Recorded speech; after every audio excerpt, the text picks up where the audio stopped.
Can you hear in the back? Yes. Yeah, the people in the front said yes.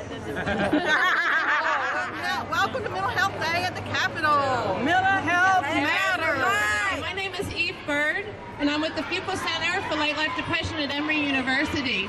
And I have the great honor of being the chair of the Behavioral Health Services Coalition, the coalition who hosts and puts this event together every year. What you need to do is just stop and thank your legislators for really looking at ways that people can live in recovery. Because the truth of the matter is that sometimes terrible things happen to people.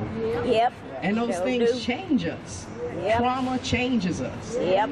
So, I grew up like everybody, but my roots were in that trauma. And so my decision making wasn't the greatest. I was introduced to crack cocaine between my sophomore and junior year, and life as I knew it would never, ever, ever be the same again.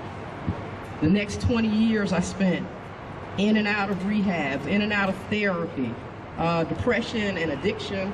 That's one heck of a combination. And I swear to you guys, man, I never imagined that I would be homeless, that I would eat out of trash cans. But I thank God that I did hear some things in and out of those rehabs and all of those places. And the thing that I heard was that recovery is possible. Today, I'm living the best life I've ever lived. My relationships have been restored. My mother, one time, man, she looked me straight in my face and she told me, you broke my heart. Now, she tells me how proud she is of me. And it's amazing, and it's an amazing thing. But this is recovery. Once unemployable, I've been a happy employee of the Georgia Mental Health Consumer Network for a little more than 3 years, and you can tell they seem to like me there. They even let me be the assistant director of the Peer Support and Wellness Center. Amazing. But this is recovery.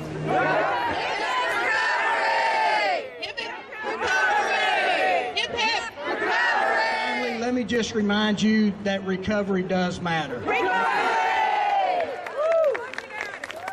The Georgia Recovery Initiative is an ad hoc group of stakeholders, people in recovery, their allies, providers, and what we do is we get together and we brainstorm, we plan, and we scheme, and we get out there into the communities of Georgia to listen to who?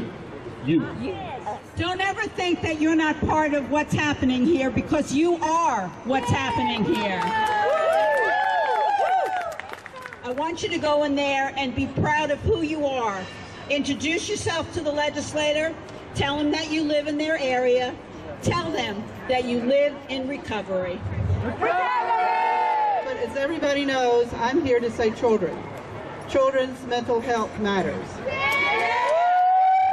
But what I want each and every person to understand is, with all of the good things happening in Georgia, and they are considerable, children's mental health is severely underfunded. And we really, really, really need to think about that in the grand scheme of things. This is what I would say. Go get them. So, in the 1960s, there were 12,000 people at Central State Hospital. 12,000 people. Because that was the place where you went to go and get care. Today, across our system, let me get the most accurate number. Today, there are 234 people in adult mental health beds. But that number from 12,000 to get down to that 200 number could not have been possible without people working really, really, really hard for a long, long, long time. And I don't think we give enough people the credit that they deserve. And so I want to take a minute and go through. This is not a list of every single person, but a list of people that came to mind this morning that I wanted to make sure people understood had a role in getting that number down from 12,000 people who once lived in a state hospital for long, long, long periods of time to just over 200 today. Tom Borneman John Gates, Stan Jones, Karina Magellan, who will be walking out with the governor in just a few minutes, Neil Kaltenecker, Sue Smith, Nora Haynes, Josh Norris, Ruby Moore, Brent Harkin, Gail Henshaft, Diana Reeder, Sherry Jenkins Tucker, Ellen Yeager, Eve Bird, Dr. Bill McDonald, Danton Seeley, Tally Wells, Gene Gannon, Greg Graham, who oversees all of our GCAL and access to services, Roz Hayes, Jamie Lynch, Wendy Schneider, Kathy Rambach, who I've seen walking around here, a longtime advocate, Dr. Gerald Gay, Janet Reasons, Ben Allard, Albert Brooks, Joel Schlack, and from our department, we have a number of people, Eric Spencer, Robin Garrett Gano.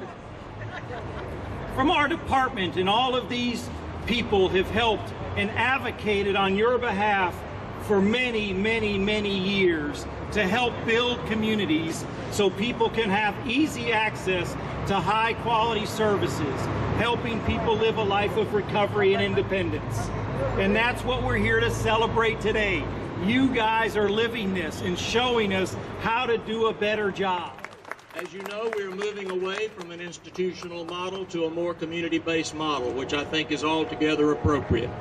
And we are trying to make sure that we are providing those resources in the local communities. And for that reason, we have allocated money in our fiscal year 15 budget, which is the so-called big budget that the General Assembly is considering now, in these areas. And let me enumerate them for you. Additional case management services, 3 new crisis service centers, the expansion of mobile crisis service to all of Georgia's counties,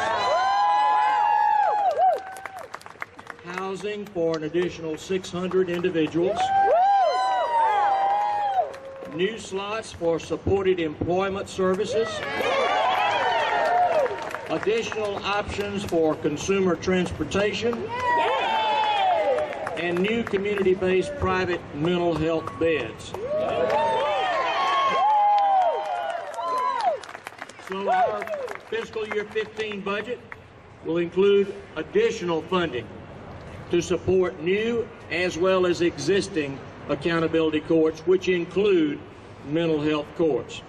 I am honored once again this year to issue a proclamation proclaiming today to be Mental Health Awareness Day in Georgia. So you